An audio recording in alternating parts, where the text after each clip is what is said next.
Bismillah, assalamualaikum warahmatullahi wabarakatuh. Alhamdulillahi wa kafa, wassalatu wassalamu ala nabiyyina al-mustafa wa ala alihi wa ashabihi wa man ihtada ila yaumil qiyamah, amma ba'd. Allahumma la sahla illa ma ja'altahu sahla wa anta taj'alul huzna idha syi'ta sahla.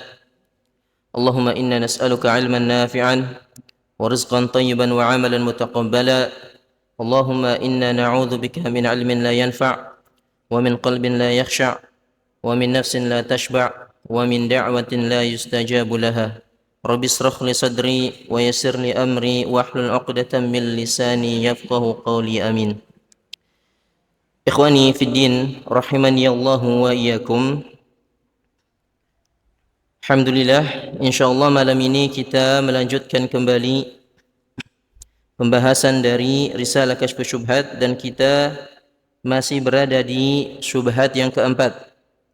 Kita masih berada di syubhat yang keempat di mana orang-orang musyrikin mengatakan aku tidak beribadah kecuali kepada Allah dan bahwasannya berlindung kepada orang-orang saleh dan berdoa kepada mereka orang-orang saleh yang telah meninggal dunia itu bukan bagian dari ibadah. Ini syubhat yang keempat. Mereka mengatakan meminta perlindungan dan berdoa kepada orang-orang saleh yang telah meninggal itu bukan bagian daripada ibadah. Dan sudah kita terangkan pada pertemuan yang lalu bahwasanya ibadah doa itu adalah bagian daripada ibadah sebagaimana yang tertera dalam beberapa dalil, di antaranya di dalam surat Al-A'raf ayat 55. Allah Subhanahu wa taala mengatakan ud'u rabbakum tadarru'an wa khufyah innahu la yuhibbul mu'tadin. Kata Allah, berdoalah kepada Rabb kalian dengan penuh rasa tunduk dan rasa takut. Sesungguhnya Allah Subhanahu wa taala tidak mencintai orang-orang yang melampaui batas. Ayat ini menerangkan perintah untuk berdoa kepada Allah Subhanahu wa taala.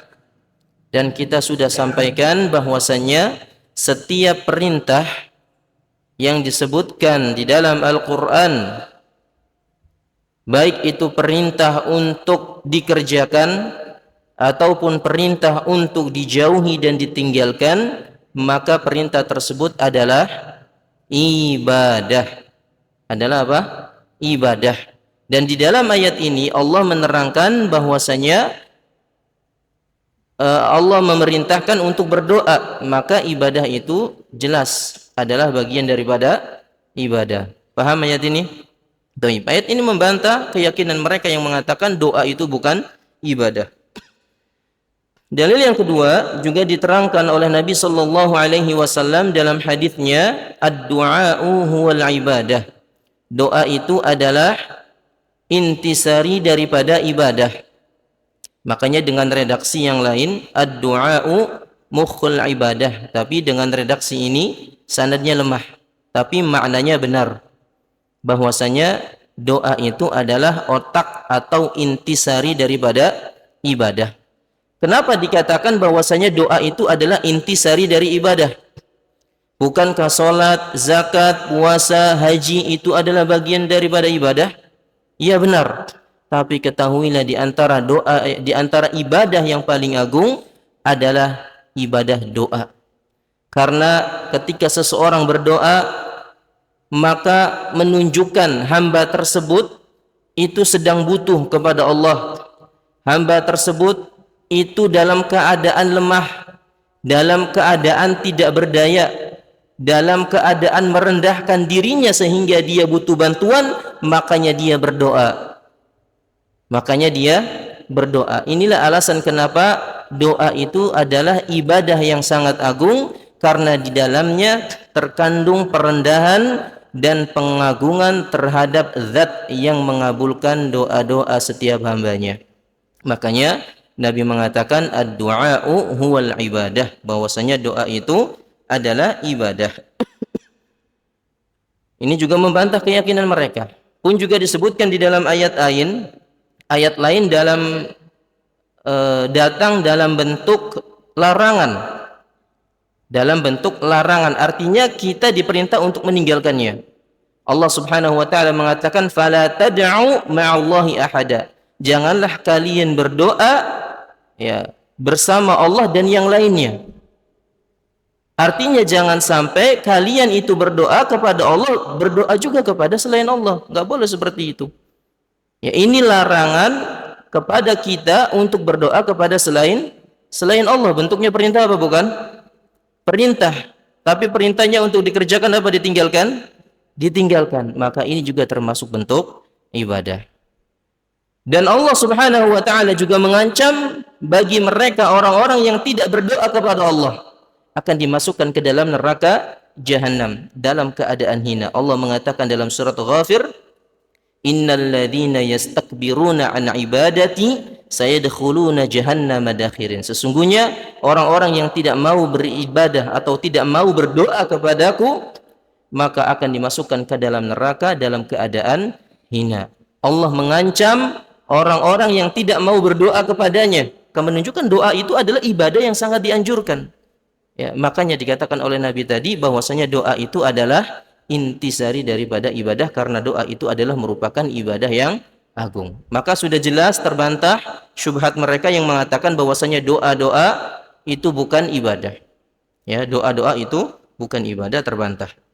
Lalu di sini ketika ya mereka misalnya orang-orang yang diajak diskusi, ya orang-orang yang menyekutukan Allah diajak diskusi, kemudian dia mengerti oh doa itu ibadah.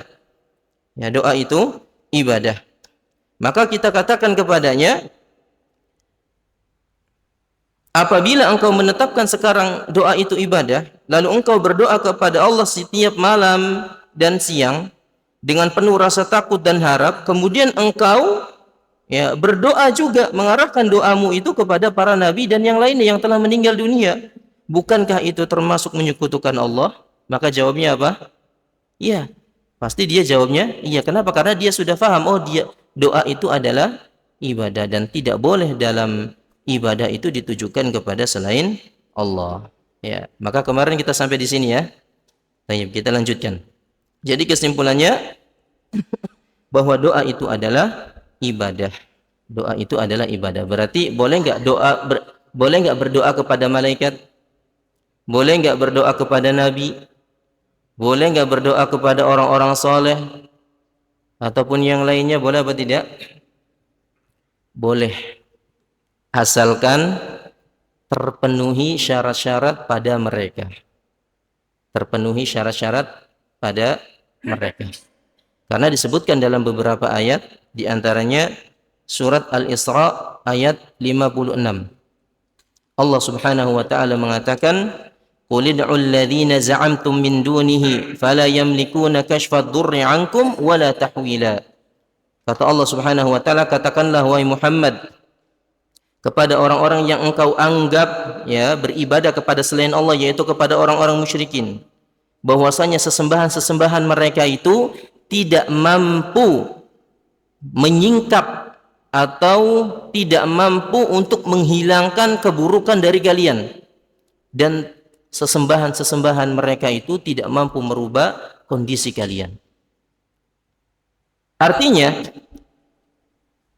ya, sesuatu itu boleh diibadahi ataupun boleh kita minta doai tatkala zat tersebut menguasai manfaat dan madarat. Paham enggak? Karena dalam ayat tadi Allah mengatakan bahwasanya sesembahan-sesembahan yang orang-orang musyrikin sembah itu mereka tidak menguasai, ya, tidak mampu untuk menghilangkan kemadaratan yang ada pada kalian. Dan mereka juga tidak mampu untuk merubah kondisi-kondisi kalian. Artinya tidak memberikan manfaat kepada kalian. Maka pemahaman dari ayat ini, ya, sesembahan tersebut tidak boleh disembah. Itu artinya pemahaman terbaliknya, zat yang boleh disembah adalah mereka yang menguasai ataupun bisa memberikan manfaat dan madarat kepada kalian. Siapa itu? tidak lain adalah Allah. Yang dapat memberikan manfaat dan madarat kepada kalian itu hanya Allah Subhanahu wa taala. Adapun sesembahan-sesembahan selain Allah, maka mereka tidak bisa memberikan manfaat dan madarat kepada antum semua. Paham? Baik. Jadi syarat yang pertama ya adalah mereka harus menguasai manfaat ataupun madarat, mampu memberikan manfaat ataupun mampu menghilangkan madarat, ya, ataupun memberikan madarat. Kira-kira Nabi SAW mampu nggak memberikan manfaat dan madarat? Kan ada orang-orang yang mereka meminta kepada Nabi SAW yang telah meninggal dunia. Kira-kira Nabi SAW itu mampu nggak? Atau menguasai atau memiliki manfaat atau madarat apa tidak? Jawabannya tidak. Ya, jawabannya tidak. Makanya dikatakan di dalam ayat lain, surat Yunus ayat yang ke-6, Allah mengatakan, "Wala tad'u min dunillahi ma la yanfa'uka fa in ma la yanfa'uka wa la yadhurruk fa in fa'alta fa innaka idza minadh dhalimin." Kata Allah, dan janganlah kalian berdoa kepada selain Allah yang tidak memberikan manfaat, tidak pula memberikan madarat untuk kepada kalian. Apabila kalian tetap melakukan, ya, meminta kepada selain Allah, berdoa kepada selain Allah, fa innaka idzam minadh dhalimin, maka sesungguhnya engkau termasuk orang-orang yang berbuat zalim. Allah Subhanahu wa taala mengatakan di sini orang-orang yang meminta doa kepada selain Allah dikatakan orang-orang yang berbuat zalim, dan kezaliman yang paling besar adalah menyekutukan Allah Subhanahu wa taala. Ya. Maka Nabi sallallahu alaihi wasallam tidak mampu atau tidak bisa menguasai atau tidak bisa memberikan madarat dan manfaat, maka apakah pantas kita berdoa kepada Nabi sallallahu alaihi wasallam? Buktinya apa? Nabi sallallahu alaihi wasallam tidak mampu memberikan manfaat dan madarat untuk dirinya sendiri. Bayangkan, jangankan untuk orang lain, untuk dirinya sendiri coba.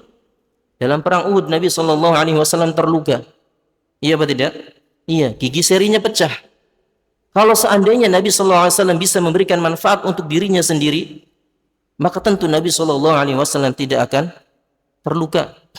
Nabi sallallahu alaihi wasallam tidak bisa menyelamatkan pamannya Hamzah tatkala dibunuh. Nabi sallallahu alaihi wasallam tidak mengetahui, tidak bisa berbuat apa-apa tatkala istrinya Aisyah radhiyallahu anha dituduh berzina. Diam Nabi sallallahu alaihi wasallam, hanya bisa menunggu wahyu dari Allah Subhanahu wa taala. Enggak bisa memberikan manfaat untuk dirinya sendiri. Pun juga dengan nabi-nabi yang lainnya. Seperti Nabi Ayyub alaihi salam, ketika beliau ditimpa penyakit, apakah beliau bisa menghilangkan penyakit tersebut dari dirinya? Enggak bisa. Beliau berdoa kepada Allah. Pun Nabi Yunus alaihi salam tatkala ditelan ikan paus, apakah bisa melindungi dirinya? Tidak. Dia berdoa kepada Allah Subhanahu wa taala. Maka kalau para nabi saja tidak bisa memberikan manfaat atau tidak bisa menghilangkan madarat pada dirinya sendiri, maka bagaimana? Maka kalau Nabi sallallahu alaihi wasallam saja tidak bisa menghilangkan madarat untuk dirinya sendiri, bahkan Nabi tidak bisa menghilangkan kematian dari dirinya, menghindari dari kematian nggak bisa.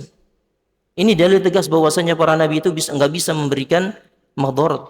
Jangankan untuk lain, jangankan untuk orang lain, tapi untuk dirinya sendiri nggak bisa untuk menghilangkan madarat yang ada pada dirinya. Maka apakah pantas kita berdoa kepada Nabi sallallahu alaihi wasallam yang telah tiada, yang tidak bisa menghilangkan kemadaratan yang ada pada dirinya, kemudian bisa memberikan manfaat untuk orang lain? Jawabannya tidak. Ya. Karena yang hanya bisa menghilangkan kemadaratan dalam diri seseorang itu hanya Allah Subhanahu wa taala. Ya. Kalau Nabi SAW tidak boleh, lantas bagaimana dengan orang-orang yang levelnya di bawah Nabi sallallahu alaihi wasallam? Kalau Nabi, orang yang dijamin masuk surga, bahkan surga tidak terbuka kecuali dengan ketukannya. Orang yang diangkat menjadi rasul, orang yang terbaik di muka bumi ini saja Tidak boleh kita arahkan doanya kepada Nabi, lantas apakah pantas kita arahkan doa-doa kita kepada selain orang-orang yang levelnya di bawah Nabi Shallallahu Alaihi Wasallam, seperti para kiai, intinya orang-orang saleh yang lainnya yang tidak jelas nasibnya. Maka tentu lebih tidak layak lagi untuk kita arahkan doa-doa kita kepada mereka. Ya, paham maksudnya? Baik. Nah,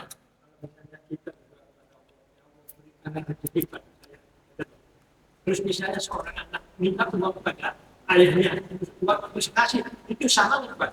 Pengertiannya. Minta Saya kan minta lah ayah yang banyak, misalnya. Terus seorang anak minta uang kepada bapaknya. Ya. Terus itu pengertiannya sama kan? Ayo, yang tidak boleh itu adalah tatkala yang dimintai itu sudah meninggal dunia. Dan pembahasan kita itu adalah meminta kepada sesuatu yang sudah meninggal dunia. Adapun yang masih hidup, maka selama dia bisa memberikan manfaat kepada orang lain, maka jawabannya bisa. Karena ketika Nabi Shallallahu Alaihi Wasallam meninggal, ketika Nabi SAW masih hidup, banyak para sahabat yang minta bantuan kepada Nabi, dan Nabi Shallallahu Alaihi Wasallam pun membantu sebisanya. Ya, ada yang minta doa didoakan oleh Nabi Shallallahu Alaihi Wasallam, ada yang minta bantuan dibantu, dan terkadang Nabi SAW ketika sahabatnya butuh bantuan, justru Nabi melempar bantuan tersebut kepada sahabatnya supaya membantu orang yang minta bantuan tersebut. Ya. Tapi yang perlu difahami adalah di zaman Nabi Shallallahu Alaihi Wasallam tidak ada sahabat yang meminta kepada Nabi Shallallahu Alaihi Wasallam syafaat yang belum diberikan kepada Nabi Shallallahu Alaihi Wasallam. Misalnya, nggak ada para sahabat yang datang kepada Nabi Shallallahu Alaihi Wasallam lalu minta, ya Rasulullah selamatkanlah aku dari api neraka. Ya Rasulullah selamatkanlah aku, masukkanlah aku ke dalam surga. Ada nggak? Antum pernah dengar nggak riwayat yang menjelaskan ada sahabat yang meminta, ya Rasulullah, ya hindarkanlah aku dari api neraka, atau ya Rasulullah masukkanlah aku ke dalam surga. Antum pernah dengar nggak? Nggak ada, ikhwan. Nggak ada, karena syafaat ini nanti kita akan jelaskan juga pada syubhat-syubhat yang akan datang. Intinya bahwasanya orang yang minta syafaat kepada Nabi Sallallahu Alaihi Wasallam, intinya syafaat itu akan terjadi pada saatnya. Itu kapan? Ketika nanti, ketika hari akhir itu akan terjadi. Adapun ketika di dunia maka belum diberikan kepada Nabi SAW. Ya, karena syafaat yang diberikan kepada Nabi SAW ini akan terjadi kapan? Nanti, akan terjadi nanti. Adapun ketika Nabi SAW masih hidup, maka Nabi SAW belum diizinkan untuk memberikan syafaat. Paham maksudnya ya? Apa bingung? Itu permintaan yang meminta dan berdoa sama. Doa itu tolab, sama, meminta. Nah gitu. Baik, kita lanjutkan dulu ya. Baik, kemudian disebutkan juga di dalam ayat yang lain, seperti di dalam surat Al-A'raf ayat 188. Allah Subhanahu wa taala menjelaskan bahwasanya Nabi SAW ini benar-benar enggak bisa memberikan manfaat ataupun madarat untuk dirinya sendiri. Apa kata Allah? Qul la amliku nafsi naf'a, qul la amliku li nafsi naf'a wa la dharra illa ma syaa Allah. Katakanlah wahai Muhammad, sesungguhnya aku tidak mampu memberikan manfaat ataupun madarat untuk diriku sendiri kecuali yang Allah Subhanahu wa taala kehendaki. Ini perkataan ya, sigonya adalah kata Allah memerintahkan kepada Nabi, katakanlah wahai Muhammad, sesungguhnya aku, yaitu Nabi Muhammad SAW, tidak mampu memberikan manfaat ataupun madarat kepada diriku sendiri. Sebagaimana tadi kita contoh-contohkan, Nabi SAW nggak bisa ya menghindari serangan musuh. Ya, Nabi SAW bahkan nggak bisa ya terbebas dari kematian. Menunjukkan Nabi itu nggak bisa memberikan manfaat kepada dirinya sendiri kecuali yang Allah Subhanahu wa taala kehendaki. Kemudian dalil yang lain juga dalam surat Al-Jin ayat 21, Allah mengatakan, "Qul inni la amliku lakum dharran wala rasyada." Katakanlah wahai Muhammad, sesungguhnya aku tidak memiliki manfaat ataupun petunjuk untuk kalian. Tidak bisa memberikan manfaat ataupun petunjuk kepada kalian. Ya. Intinya bahwasanya di sini Nabi Shallallahu alaihi wasallam tidak menguasai manfaat ataupun madarat, jangankan untuk orang lain, untuk dirinya sendiri pun tidak memiliki, tidak menguasai manfaat ataupun madarat. Maka syarat yang pertama ini tidak ada dalam diri Nabi Shallallahu alaihi wasallam, maka tidak boleh kita berdoa kepada Nabi Shallallahu alaihi wasallam, tapi kita berdoa kepada zat yang bisa menguasai kemanfaatan dan kemadaratan. Siapa? Allah Subhanahu wa taala. Paham ya? Jadi siapa saja yang menguasai, yang bisa memberikan manfaat dan madarat, maka dia berhak untuk disembah, tapi itu hanya dimiliki oleh Allah Subhanahu wa taala. Syarat yang kedua disebutkan juga di dalam surat Al-A'raf ayat 194. Innal ladzina tad'una min dunillahi ibadun amsalukum. Sesungguhnya orang-orang yang beribadah kepada selain Allah itu adalah hamba-hamba. Jadi orang-orang yang disembah oleh orang-orang musyrikin itu adalah hamba-hamba sama seperti kalian. Berarti syarat yang kedua, apabila kita ingin berdoa adalah dia harus bukan hamba. Dia harus bukan makhluk. Kalau bukan makhluk apa? Ya Allah. Paham? Kalau bukan makhluk, ya Allah. Selain Allah itu makhluk. Entah langit ataupun bumi, lautan, manusia, malaikat, jin ataupun yang lainnya, semuanya disebut dengan makhluk. Maka dalam ayat ini kata Allah Subhanahu wa taala, sesungguhnya orang-orang yang beribadah kepada selain Allah, orang-orang yang disembah selain Allah, orang-orang yang disembah oleh orang-orang musyrikin itu adalah hamba Allah sama seperti kalian. Maka apakah pantas kalian menyembah kepada sesama kalian yaitu makhluk? Apakah pantas kalian menyembah kepada Nabi Isa alaihi salam padahal Nabi Isa alaihi salam adalah makhluk? Maka tentu tidak pantas. Tidak pantas, tapi hendaknya kalian berdoa kepada zat yang memang bukan makhluk. Kalau bukan makhluk tidak ada lain kecuali Allah Subhanahu wa ta'ala. Pun juga diterangkan dalam ayat lain, surat Al-Jin ayat 19. Wa annahu lamma qama Abdullah yad'uhu kadu yakununa alaihi libada. Sesungguhnya ketika Nabi Muhammad berdiri, sesungguhnya ketika Abdullah, Allah Subhanahu wa taala menamakan Nabi Muhammad itu adalah Abdullah ketika mereka berdiri, maksudnya adalah ketika mereka salat. Jadi orang-orang yang dimintai doa oleh orang-orang musyrikin, yaitu kepada para nabi ataupun orang-orang saleh, mereka itu adalah hamba Allah Subhanahu wa taala. Maka tidak boleh kita mengarahkan doa-doa kita kepada hamba. Karena sejatinya mereka itu sama seperti kita, ketika meninggal dunia mereka tidak bisa melakukan apa-apa. Jangankan menolong kita, justru mereka lah yang membutuhkan pertolongan kita. Baik.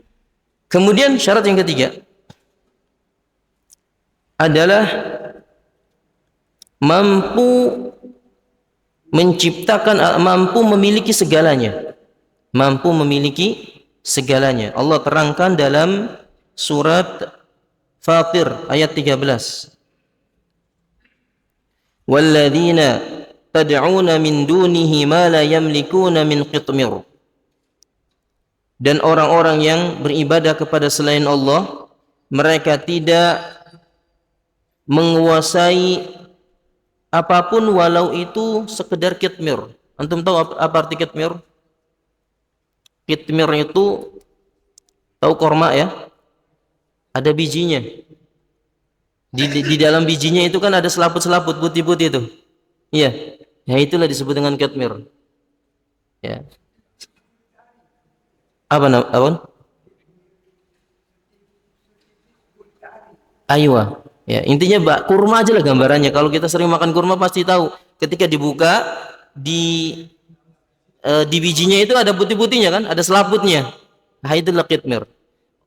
Sesembahan-sesembahan selain Allah, mereka tidak mampu, tidak memiliki sesuatu apapun meskipun selaput yang ada di biji kurma. Artinya mereka tidak layak sekali untuk disembah. Ya, dalam ayat lain juga, qul ud'ul ladzina za'amtum min dunillahi la yamlikuna mithqala dzarrah fis samawati wala fil ard. Katakanlah kepada orang-orang yang beribadah kepada selain Allah bahwasanya sesembahan mereka itu ya tidak mampu atau tidak memiliki sesuatu apapun meskipun itu dzarrah. Ya, mereka tidak memiliki apapun ya meskipun seberat dzarrah. Dzarrah itu apa? Dzarrah itu benda yang paling kecil di dunia. Itu saja mereka nggak punya. Mereka saja nggak punya. Kalau mereka nggak punya apa-apa, apakah pantas kalian berdoa kepada mereka yang nggak punya apa-apa? Pantas apa tidak? Nggak pantas. Ibaratnya gini, kalau kita minta tolong kepada manusia yang masih hidup, boleh apa tidak? Boleh. Tapi apakah setiap manusia bisa kita mintai tolong? Tidak. Kita pikir-pikir kan? Ini orang bisa nggak membantu kita? Ya apa tidak? Ya pun demikian juga dalam berdoa pun sama. Kita mikir-mikir, ya kalau mereka sesembahan selain Allah itu nggak punya apa-apa, lalu untuk apa kita berdoa kepada mereka? Ya, buang-buang waktu, buang-buang tenaga. Bahkan ini termasuk larangan yang Allah Subhanahu wa taala larang kepada hambanya. Jadi kalau kita pengen berdoa, berdoalah kepada zat yang memiliki segalanya. Siapa? Allah Subhanahu wa taala. Pun juga berikutnya disebutkan dalam surat An-Nahl ya, yang menjelaskan bahwasanya orang yang dimintai doanya itu harus bisa menciptakan. Harus bisa menciptakan. Allah mengatakan, "Walladzina yad'una min dunillahi la yakhluquna syai'aw wa hum yukhlaqun." Dan orang-orang yang berdoa kepada selain Allah, mereka itu tidak bisa menciptakan sesuatu apapun. Bahkan justru mereka itu diciptakan. Apakah pantas seseorang itu berdoa kepada sesuatu yang nggak bisa menciptakan, justru dia diciptakan? Maka nggak pantas. Tapi berdoalah kepada zat yang maha menciptakan, yaitu Allah Subhanahu wa ta'ala. Bahkan dalam ayat lain dalam surat Al-Hajj Allah mengatakan innal ladzina tad'una min dunillahi lan yakhluqu dzubaban walau ijtama'u lahu. Kata Allah, sesungguhnya orang-orang yang beribadah kepada selain Allah mereka enggak bakal mampu untuk menciptakan walaupun sekedar lalat. Seandainya mereka berkumpul semua, mereka tidak akan mampu untuk menciptakan seekor lalat. Lalat yang kecil. Ya kalau seandainya seluruh makhluk, malaikat, manusia, jin, semuanya berkumpul menjadi satu, bahu-membahu untuk membuat seekor lalat, mampu apa tidak? Enggak bakal mampu. Enggak bakal mampu. Karena yang mampu melakukannya adalah Allah Azza wa Jalla. Ya, dan masih banyak ayat-ayat yang semisalnya. Intinya di antara syarat zat yang boleh kita arahkan doanya itu adalah yang menciptakan segalanya, yang mampu menciptakan segalanya, yaitu hanya Allah Subhanahu wa ta'ala. Atau syarat yang kelima adalah zat tersebut bisa menghukum hamba-hambanya sebagaimana diterangkan dalam surat Ghafir ayat 20 dan ayat 20, ayat 9 sampai 20. Allah mengatakan, "Ya'lamu kha'inatal a'yuni wa ma tukhfis sudur." Dialah yang mengetahui mata-mata yang berkhianat dan apa yang disembunyikan oleh dada-dada manusia. Wallahu yaqdi bil haqq. dan Allah Subhanahu wa taala memutuskan dengan kebenaran. Walladzina yad'una min dunihi la yaqduna bi syai'in. Sedangkan mereka yang disembah selain Allah Subhanahu wa taala tidak mampu memutuskan dengan sesuatu apapun. Innallaha huwas samiul basir. Karena sesungguhnya Allah itu adalah Maha mendengar lagi Maha melihat. Apa yang antum pahami dalam ayat ini? Allah mengatakan bahwasanya Allah lah yang mengetahui mata-mata yang berkhianat, mata-mata yang penuh dosa, pun hati-hati yang tersembunyi di dalamnya. Ya, orang-orang munafik Allah Subhanahu wa taala mengetahui semua. Dan Allah Subhanahu wa taala memutuskan kebenarkan, dan Allah Subhanahu wa taala memutuskan dengan kebenaran. Adapun orang-orang yang disembah selain Allah, mereka tidak bisa memutuskan kebenaran. Artinya di dalam ayat ini Allah Azza wa Jalla ingin menyindir orang-orang musyrikin yang mereka berdoa kepada selain Allah Subhanahu wa taala, bahwasanya sesembahan mereka itu tidak bisa memberikan hukuman kepada mereka. Sesembahan mereka itu tidak bisa memutuskan suatu perkara. Sesembahan mereka tidak bisa mengazab atau mengadili orang-orang yang menyembahnya. Tapi Allah Subhanahu wa taala mampu melakukannya. Maka dari ayat ini pemahaman terbaliknya adalah zat yang berhak untuk disembah adalah zat yang mampu untuk menghukum hamba-hambanya. Zat yang mampu untuk memberikan keputusan kepada setiap perkara hambanya. Siapa? Allah Subhanahu wa taala. Ya. Makanya dia harus bisa mengadili hamba-hambanya yang menyembah kepadanya, dan itu tidak mungkin dilakukan kecuali oleh Allah Subhanahu wa taala. Atau yang keenam, dia harus memiliki syafaat. Ya, harus memiliki syafaat. Wala yamliku alladhina min dunihi syafa'ah. Dan bahwasanya orang-orang atau sesembahan selain Allah itu tidak bisa memberikan syafaat. Dalam ayat ini juga Allah menyindir mereka, orang-orang musyrikin yang menyembah kepada selain Allah, disebutkan bahwasanya sesembahan mereka itu nggak bisa memberikan syafaat. Artinya mereka, sesembahan tersebut nggak bisa menolong mereka, sedikit pun nggak bisa. Ya.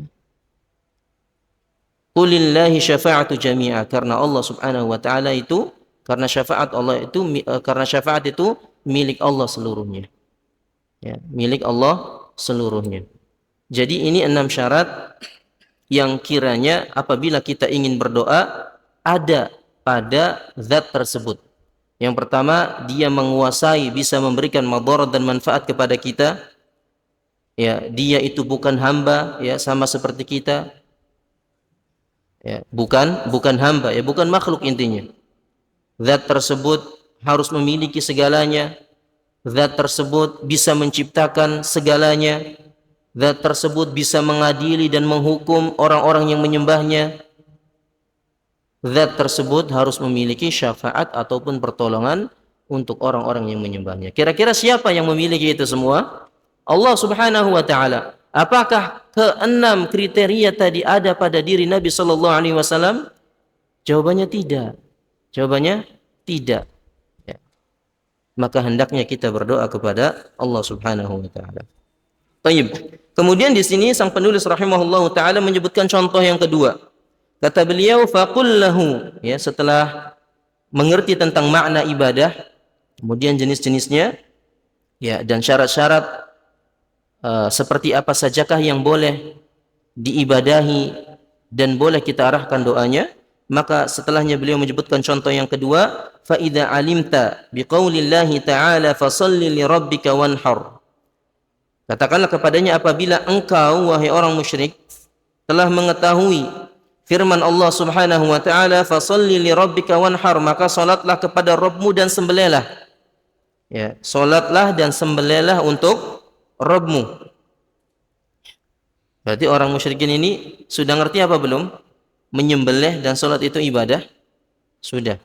Wa ata'tallaha wa naharta lahu, hal hadza ibadatun? Dan engkau melakukan ketaatan kepada Allah dan engkau juga menyembelih untuk Allah Subhanahu wa taala, apakah ini juga ibadah? Kira-kira jawabnya apa? Iya, kenapa? Karena dia melakukannya, dia menyembelih karena Allah.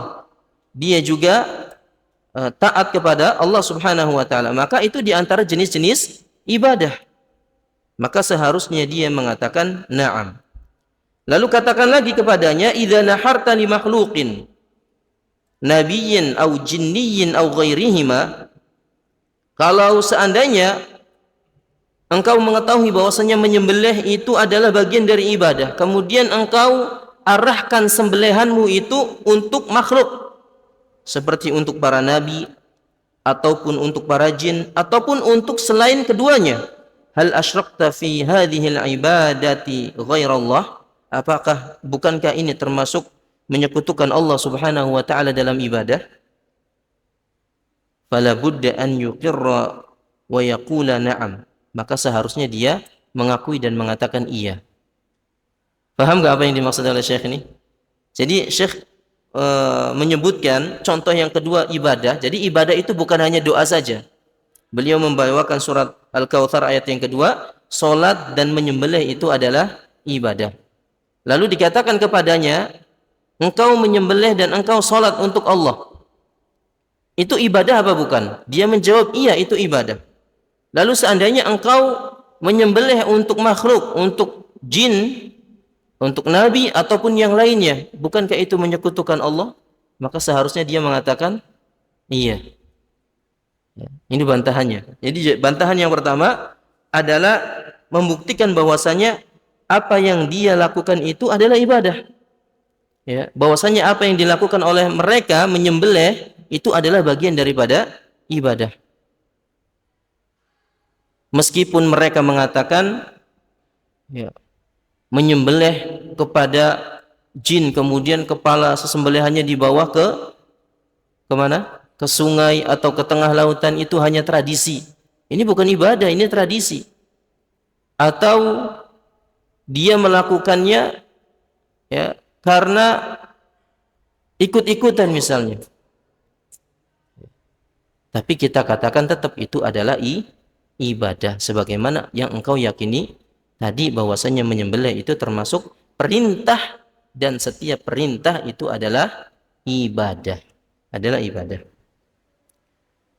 Kemudian wa qul lahu aidan, dan katakan kepadanya juga, al musyrikuna alladzina nazala fihimul Qur'an hal kanu ya'buduna al malaikata was salihin wal lata wa ghaira dzalik. Kemudian bantahan yang kedua, bukankah orang-orang musyrikin yang Al-Quran turun ke tengah-tengah mereka, maksudnya adalah orang-orang musyrikin yang disebutkan di dalam Al-Quran, yaitu orang-orang musyrikin yang ada di zaman Nabi SAW, mereka juga beribadah kepada malaikat, ada juga yang beribadah kepada orang-orang saleh, ada juga yang beribadah kepada Lata, ataupun yang lainnya. Bukankah itu juga termasuk ibadah? Maka seharusnya dia mengatakan na'am.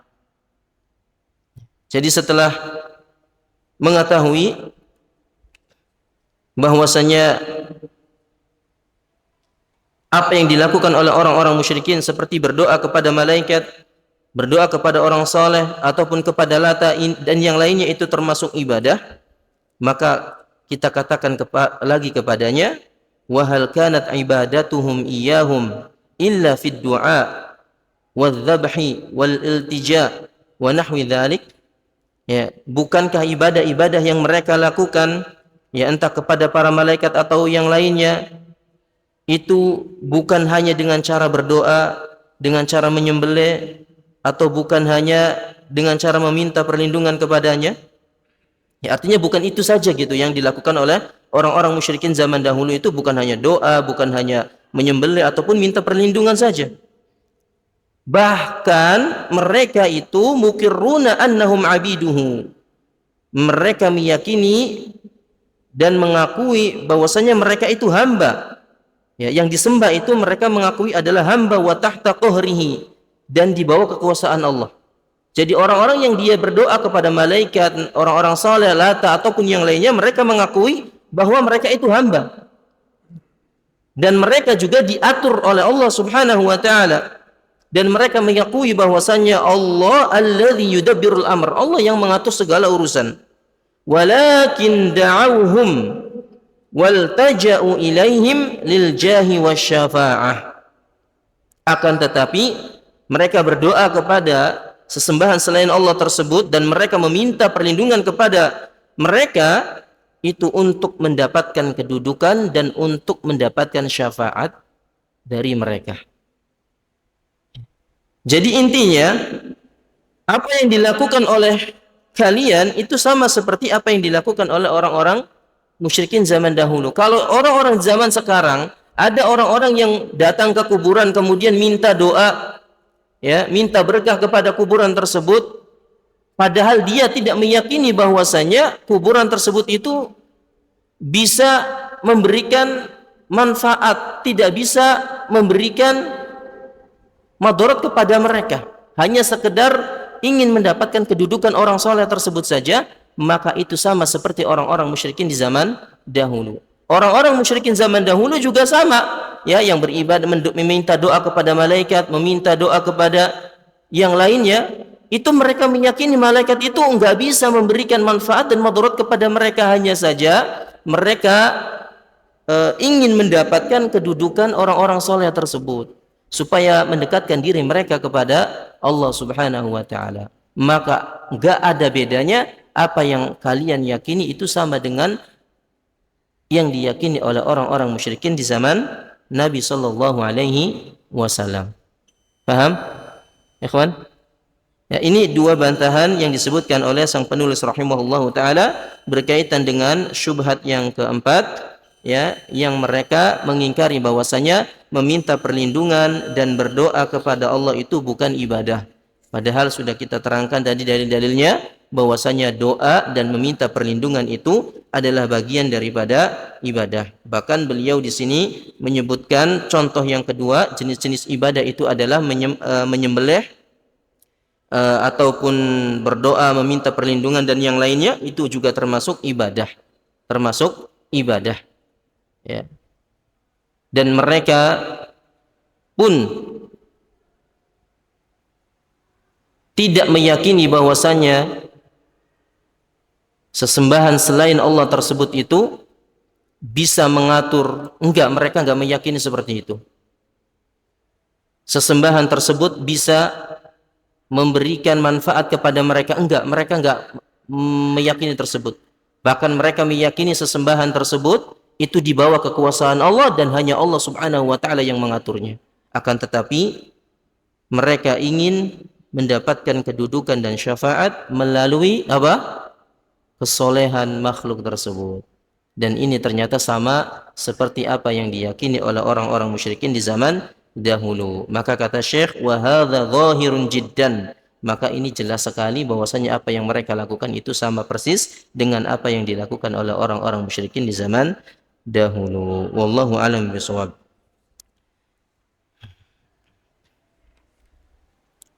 Insyaallah pertemuan selanjutnya kita masuk kepada syubhat yang kelima berkaitan tentang syafaat Rasulullah sallallahu alaihi wasallam. Ana bocorin sedikit syubhat mereka di syubhat yang kelima. Setelah itu, setelah kita mengatakan kepada mereka kalian minta syafaat itu ternyata sama perbuatannya dengan orang-orang musyrikin, lalu mereka mengatakan kembali, atunkiru syafa'ata Rasulillah SAW wa tabra'u minha. Berarti kalau begitu kalian mengingkari syafaat dan berlepas diri dari syafaat. Ya, bagaimana jawabnya? Insyaallah kita jawab pada kesempatan yang akan datang biidnillahi ta'ala. Ada yang bertanya, ikhwan? Mudah-mudahan jelas ya. Ya, ini yang kita bahas ini tentang syubhat-syubhat. Jadi sedikit demi sedikit, tapi yang penting kita paham. Bukan paham syubhatnya saja, tapi paham bantahannya juga. Jangan sampai antum paham syubhatnya, ngelotok tapi nggak paham bantahannya. Ya, ini yang repot. Makanya jangan banyak-banyak, satu-satu dulu aja. Ya, mudah-mudahan kita bisa memahami sedikit demi sedikit keyakinan-keyakinan yang diyakini oleh orang-orang musyrikin, dan ternyata keyakinan tersebut itu masih ada sampai sekarang. Ya, bahkan tanpa sadar, ya, mereka itu melakukan praktek-praktek kesyirikan gara-gara apa? Karena mereka tidak memiliki ilmu tentang masalah tauhid ataupun tentang masalah syirik. Mereka tidak mau ya kurang giroh dalam belajarnya.